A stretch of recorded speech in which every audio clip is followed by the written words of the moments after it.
मैं बीजेपी का कट्टर समर्थक हूँ, लेकिन इस बार तो नरेश मीणा को ही देंगे सर। मतलब निर्दलीय की चर्चा ज्यादा हो रही है, लेकिन जीतेगी भाजपा। भाजपा जिंदाबाद। सर्व समाज 36 कौम भैया जी के प्रति समर्पित है। बहुत इनका ही चल रहा है मीणा साहब का। नरेश मीणा का। नरेश मीणा का बीजेपी और प्लस कांग्रेस है, तो ये दोनों तो एक थाली के चट्टू है। नमस्कार, मेरा नाम पंकज कुमार है। आप टीम टीएसपी देख रहे हैं। इस वक्त हम अंता में हैं और अंता का उपचुनाव किस करवट बैठेगा, किन मुद्दों पर चुनाव हो रहा है, यहाँ के ग्रामीण, यहाँ के जो लोग हैं वो क्या सोच रहे हैं, वो किन मुद्दों पर इस बार वोट देने की सोच रहे हैं, उनसे समझते हैं और थोड़ा सा अंता का जो चुनाव है उसको ग्राउंड रियलिटी से जानने की कोशिश करते हैं। क्या नाम है साहब आपका? हीरालाल जी मीणा। थोड़ा चुनाव के बारे में बताइए। अंता का चुनाव पहले भी किस तरीके से होते आया है, इस बार क्या उम्मीद हो रही है और कैसा माहौल देख पा रहे हैं? देखो, जनता है जो अपने सच्चे जनसेवक को जो उसका दायित्व होता है उसी को देखती है कि वास्तव में जो जनता का प्रतिनिधि है वो जनता के प्रति समर्पित है कि नहीं है। इन भावनाओं को देखते हुए जनता वोट करती है और इन्हीं भावनाओं से जनप्रतिनिधि का दायित्व है कि वो सब इसका विकास कराए। उसी व्यक्ति को क्या नाम से जनता जनार्दन वोट करती है। और यहाँ पर जो जनता से जुड़े हुए हैं और जनता के बीच में जो 24 घंटे उपलब्ध रहते हैं, सुख में दुख में हर तरह से क्या नाम से प्रमोद जी जैन भाया हैं जो जनता से जुड़े हुए हैं और जनता उनके प्रति समर्पित है। वो जनता के दिल में बैठे हुए हैं। अतः यहाँ पर पूरी तरह से प्रमोद जी जैन भाया का जनता सर्व समाज 36 कौम भैया जी के प्रति समर्पित है। क्योंकि भैया जी का काम बोल रहा है, भैया जी के व्यवहार बोल रहा है, भैया जी के जो कर्तव्य हैं, दायित्व हैं, सामाजिक दायित्व, आर्थिक दायित्व, सब प्रकार के दायित्व उन्होंने समाज के प्रति किए हैं। अतः जनता उनके प्रति समर्पित है। नरेश मीणा के बारे में क्या कहना है आपका? देखो, लोकतंत्र में चुनाव लड़ने का सबको अधिकार है। नरेश जी उनका प्रयास कर रहे हैं, वो उनके साथ जो उनका भाग्य होगा जनता उनके साथ करेगी। कुछ कमाल कर सकते हैं?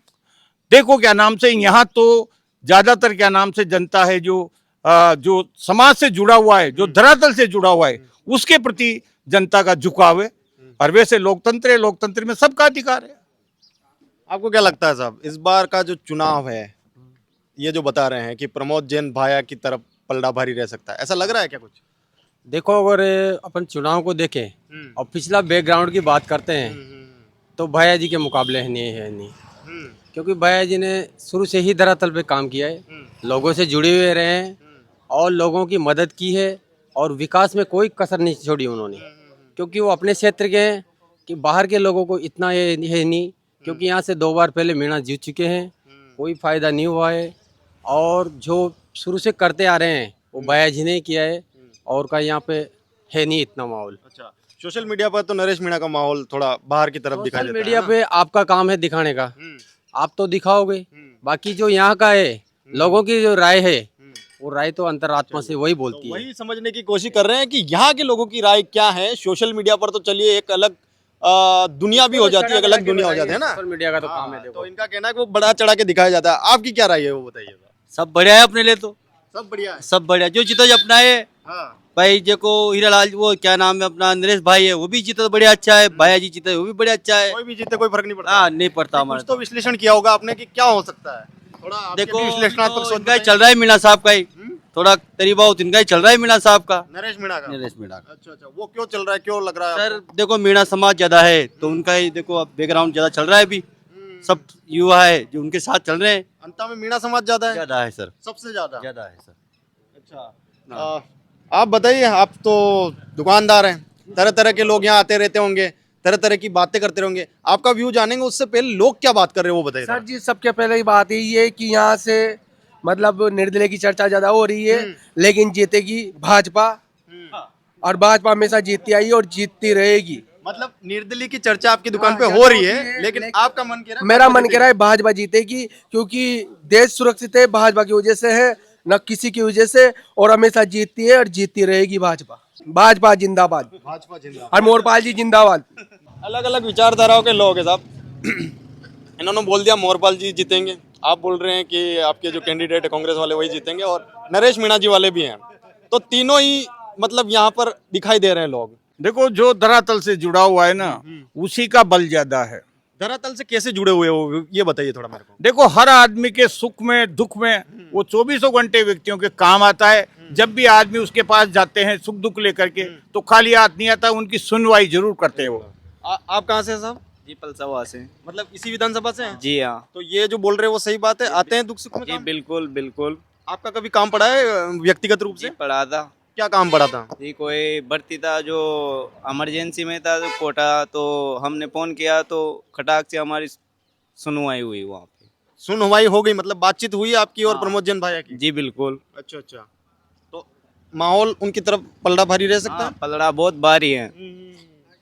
चलिए कुछ और लोग हैं, इनसे भी बात करते हैं। साहब नमस्कार, कहाँ से हैं आप? सर तामखेड़ा गांव है, इसी विधानसभा से हैं? विधानसभा से हैं। उधर क्या माहौल, क्या चर्चा हो रही है? देखिए सर, चुनाव लड़ रहे हैं, तीनों लोग ही अच्छे हैं। भैया जी की बात करें, मोरपाल जी की करें, नरेश जी की करें, तीनों बहुत अच्छे हैं। तीनों दोनों ने, देखो प्रमोद जैन भैया तो पहले 25 साल से चुनाव लड़ रहे हैं, ठीक है ना। जो काम करा है प्रमोद जैन भैया ने करवाया है, लेकिन अब सिचुएशन ये है कि अब लोग, जनता जो है ना, अब नए चेहरे को देखना चाहते नया हैं। चाह रहे हैं? अब भैया जी से बोर हो चुके हैं। आपका दिल क्या चाह रहा है? मेरे तो अब नरेश जी, नरेश? क्योंकि भैया जी और बीजेपी से यहाँ की जनता बिल्कुल बोर हो चुकी है। कहाँ तक इनको, नहीं कांग्रेस में अगर चुनाव लड़ते तो भैया जी थोड़ी है, और किसी और को भी तो चुनाव लड़ा सकते हैं ना। मतलब बार बार देख देख के कुछ नया नहीं मिल रहा है? नया नहीं मिल रहा है, वही है। एक जैसा समोसा मिल रहा है बिल्कुल ना? बिल्कुल बिल्कुल बिल्कुल। एक जैसा समोसा मिल रहा है। जी सर, एक जैसा समोसा मिल रहा है। तो उसमें कुछ चेंज नहीं किया है मसाले में ना? ऐसा मस्त कहना नहीं, आपका? चेंज होना चाहिए सर, क्रांतिकारी लीडर है। हाँ, लोग बाग नेता हो सकते हैं, ये लीडर नहीं हो सकते। वो सामने वाला बंदा लीडर है, नरेश मीणा। नरेश मीणा लीडर है।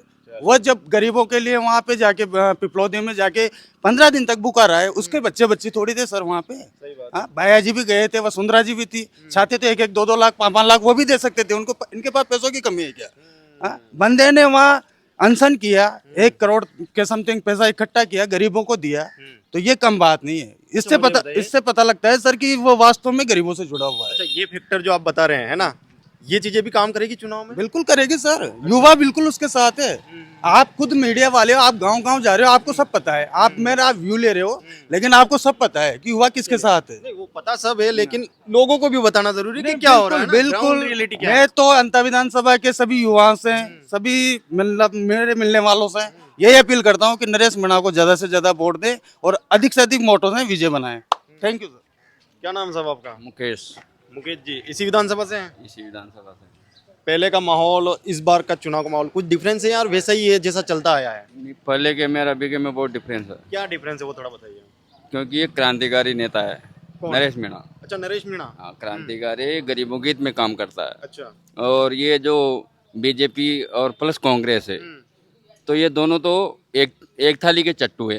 चट्टू। हाँ, यदि एक थाली के कांग्रेस का बनेगा तब भी वही बात है, और बीजेपी का बनेगा तब भी वही बात है। इनसे तो कोई मतलब ही नहीं है, क्योंकि हमारे गांव की जमीन भैया ने यहाँ नगर पालिका के नाम कर दी, 32 बीघा। अच्छा, हाँ, ऐसा कुछ तामखेड़ा हुआ है? की। हाँ, और जो यूं कहता है कि मैं यहाँ कुछ भी नहीं कर सकता, और हमारे गांव के वोट देंगे उनको भैया को, तो वो तो गलत दे रहे हैं। इल्जाम लगा रहे हैं प्रमोद जैन भाया पे कि कुछ जमीन नाम पे कर दिए साहब। अब धरना चलाए 31 यहाँ इकरान में तक धरना चलाए, तहसील में न तो बीजेपी का है नहीं कांग्रेस का है वहाँ तक। ऐसा काम कर रहे हैं आपके प्रमोद जैन भाया? नहीं, ऐसी कोई बात नहीं है। क्या नाम से वो नजदीक समय में क्या नाम से गांव नगर पालिका में सम्मिलित होने वाला है, इस वजह से क्या नाम से उन्होंने कोई जमीन किसी कार्य के लिए सुरक्षित रखी है। बाकी कोई ऐसी बेची नहीं है, कोई कुछ नहीं किया है। केवल क्या है, उस जमीन को आरक्षित किया है। तो धरने हुए हो इनके खिलाफ? नहीं, वो चारागाह भूमि में तो गांव वालों ने धरने किए हैं, बाकी उसमें कोई ऐसा कोई कुछ किया नहीं है। जमीन जहाँ की जाइए, लेकिन कुछ कार्यों के लिए आरक्षित की है। ये तो इसका मतलब तो फिर लोग नाराज है ना उनसे? हाँ, उस चीज से थोड़ा सा प्रभाव पड़ रहा है गांव में, उस चीज से प्रभाव पड़ रहा है, क्योंकि वो चारागाह भूमि है। गांव वाले उस चीज से थोड़ा सा नाराज है। बाकी उसका सॉल्यूशन है, वो कोई ऐसी बात नहीं है, मतलब का गांव ढीला तो नहीं पड़ जाएगा उनका? नहीं नहीं नहीं, कोई ऐसी बात नहीं है। वो गांव की ही जमीन है और गांव के ही काम आएगी। जब भी उसमें कोई भी प्रोग्रेस करेंगे, वो गांव के ही काम आएगी। गांव के हित के लिए आरक्षित करिए। वो ये तो सही साबित कर रहे हो उसको। ये सब गलत है, ये सब लोग गलत हैं। इन्होंने साथ नहीं दिया गाँव का, किसी ने भी, किसी भी कार्यकर्ता ने साथ नहीं दिया, ना तो कांग्रेस वाले ने दिया, नहीं बीजेपी वाले ने दिया साथ। ये सब गलत है। न इकरान दिन तक कोर्ट में केस गया है, कोर्ट में सर कचरा प्लांट के लिए आरक्षित की गई थी। अब ये तामखेड़ा आप बिल्कुल दूषित करने के लिए प्रमोद भैया की देन है ये। अगर गांव वाले जगह हो रहा है? ये हमने काम करा, ये पास में एनटीपीसी के पास गांव है, 1 किलोमीटर है सर, है ना। और ये तो गांव वालों ने धरना दिया, स्टे लेके आए, तब जाके वो जमीन बची है, जब जाके बचिएगी है ना। बची नहीं सकती उन्होंने तो। मतलब ये ये और मेरी बात सुनिए, प्रमोद जैन भैया क्योंकि पुराने खिलाड़ी हैं, और क्या क्या आरोप लगते रहे उनके ऊपर? सर उनके ऊपर भ्रष्टाचार का लग रहा है। आपको पिछली जब वो पहले बार मंत्री बने थे, पीडब्ल्यूडी मंत्री, तभी उन पे भ्रष्टाचार के आरोप में उनको बर्खास्त किया गया। अच्छा, नहीं किया गया क्या, है ना। उसके बाद एक खान में जो अभी खान मंत्री बने, गोपालन मंत्री बने, तो आपको पता ही है नारा चल रहा है, भया अरे भया, खूब खाया। खाया? सच में खाया? खाया ना सर, नहीं खाया क्या? ऐसा नारा क्यों लगाया जाता है? कुछ खाया उन्होंने? देखो मेरी बात सुनो, का आदमी काम करता है, आरोप लगाना सहज है, लेकिन आरोप को अभी तक ये डबल इंजन की सरकार सिद्ध कर सकी क्या? अभी तक कोई एक भी आरोप सिद्ध हुआ हो? क्योंकि न्यायालय में जब तक आरोप सिद्ध नहीं होता है तब तक क्या नाम से जो उसको दोषी नहीं माना जा सकता। तो ये डबल इंजन की सरकार है, इसने आज दिन तक 12 साल हो गए आरोप लगाते हैं, काम करने वाले के ऊपर आरोप खूब लगते हैं, काम नहीं करेगा तो आरोप क्यों लगेगा? लेकिन अभी तक कोई आरोप सिद्ध हुआ हो तो बताओ आप। अभी तक आरोप सिद्ध नहीं कर पा रहे हैं आप लोग। नहीं मेरी कर पा बात रहे सुनो सर, कोई। जब आप आरोप, उसके मुख्यमंत्री ने उसको भ्रष्टाचार के आरोप में मंत्री पद से हटाया है, इससे बड़ा क्या सिद्ध होगा? यदि मंत्री पद से क्या नाम से उस कार्यकाल में किसी इसकी वजह से क्या नाम से किसी दूसरे को प्रेफरेंस देना होगा तो वो कर दिया, बाकी फिर दोबारा क्यों दूसरी सरकार में उसको मजबूत डिपार्टमेंट दिया गया? यदि वो इतना भ्रष्ट था तो फिर उस डिपार्टमेंट की वजह से भारत सरकार ने उसको अवार्ड दिया है। यदि भ्रष्ट ही था तो भारत सरकार ने अवार्ड क्यों दिया? खान मंत्रालय को भारत सरकार ने अवार्ड दिया है, तो भ्रष्टाचार क्यों दी? उनका सर सिस्टम ये है कि यहाँ से वो डायरेक्ट लिंक उसका ओम बिरला से है, बिरला का अमित शाह से, वो तो मिलना ही है। जैन चोर चोर मोसेरे भाई हैं।